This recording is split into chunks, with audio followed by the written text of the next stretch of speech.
Everyone knows if you own a house, if you defer maintenance, you can't do that endlessly. At some point, you have to make improvements to protect your investment. And our kids, they're our greatest investment. It's important to invest in these things now because if we wait another 5 years, it's likely going to be more catastrophic.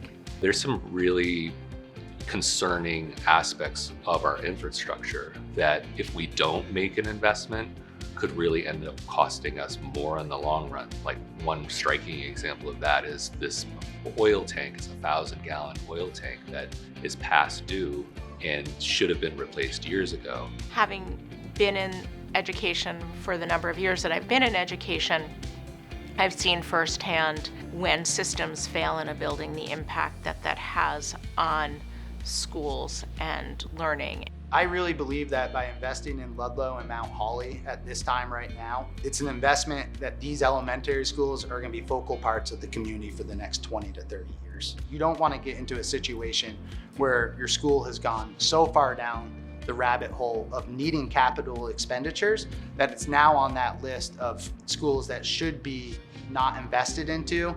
We know this is a big ask and that it's a lot of money, but it's never gonna be less money. It's always gonna be a big ask.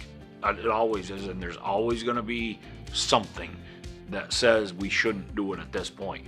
But our schools are not going away, and they're not gonna just get better on their own.